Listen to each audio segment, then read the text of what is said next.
एक हफ्ते बाद मकान मालिक ने 2 मंजिला पर तराई करते हुए लड़की सीमा का हाथ पकड़ लिया और कहा, तुम्हें यहाँ बहुत मेहनत करनी पड़ती होगी, अगर तुम्हें यहाँ कोई परेशानी हो तो बताना। कहकर वह धीरे धीरे से उसकी पीठ पर अपना हाथ फेरने लगा। यह देखकर सीमा चौंक गई और डरकर पीछे हट गई। सीमा ने मकान मालिक की आंख में कुछ ऐसा देखा जो उसे ठीक न लगा। पानी में भीगा उसका बदन ठंड और डर से काँप रहा था। पानी का पाइप हाथ से छूटकर फर्श पर बह रहा था। उसने कमरे से निकलने की बहुत कोशिश की, पर दरवाजे के रास्ते में मकान मालिक खड़ा था। मकान मालिक बहुत पुराना खिलाड़ी था। उसने लड़की से कहा, कुछ नहीं, तुम अपना काम करो। कहते हुए वह कमरे से बाहर निकल गया और ठेकेदार के पास आ गया। ठेकेदार ने आंखों ही आंखों में उससे पूछा, पर उसने सहमति से गर्दन हिलाकर मना कर दिया। उसके बाद शाम तक उस लड़की से किसी ने कुछ नहीं कहा।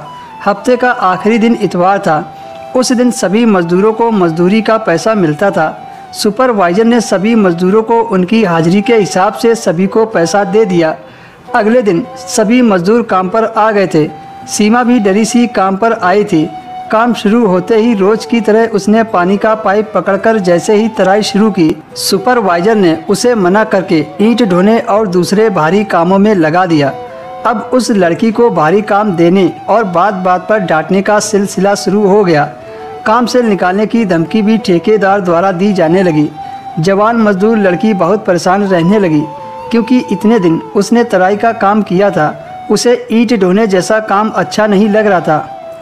खाने की छुट्टी के दौरान सीमा ने अधेड़ उम्र की पुरानी मजदूर, जिसे वह मौसी कहती थी, उससे उसने अपनी समस्या बताई और ठेकेदार से सिफारिश करने को कहा कि उसे फिर से तराई का काम मिल जाए।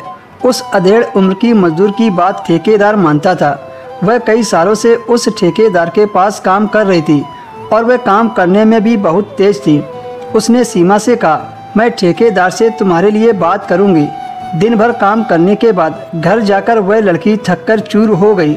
वैसे भी उसने भारी काम कई दिनों के बाद किया था और उसे बीच में कमर सीधी करने का मौका ही नहीं मिल रहा था। सीमा को भरोसा था कि अगर मौसी ठेकेदार से बात करेगी तो उसे फिर से तराई का काम मिल जाएगा। इसी तरह 4-5 दिन बीत गए। भारी काम करते करते सीमा परेशान हो गई और बीच बीच में जो चाय नाश्ता पानी उसे मिलता था वह भी खत्म हो गया था। ठेकेदार मकान मालिक में गजब का सब्र था और उन्हें अपने आप पर यकीन था कि दूसरा तरीका ही उन्हें कामयाबी दिलाएगा। शनिवार को मजदूरों को पैसा बांटने का दिन आ गया। सुपरवाइजर ने सबको पैसा देते हुए कहा, तुझसे ठीक से काम नहीं हो रहा है। ठेकेदार नाराज हो रहे हैं और कह रहे हैं तुझे हटाकर किसी दूसरी लड़की को काम पर रख लो। मैंने ठेकेदार को तो अभी मना लिया है, पर आगे से काम ठीक से करना। काम ठीक से करने के बावजूद भी सीमा को काम से हटाने की धमकी मिल रही थी।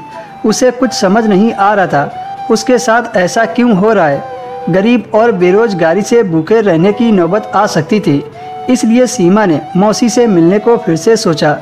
रात का खाना खाने के बाद वह सीधा मौसी के घर चली गई और मौसी से कहा, ठेकेदार ने मुझे काम से निकालने की धमकी दी है। मौसी ने पूरी बात सुनकर उसे दुनियादारी की बातें समझाते हुए कहा, तुझे मकान मालिक को खुश करना पड़ेगा, तभी तुम्हें हल्का काम मिलेगा और अच्छी पगार मिलेगी।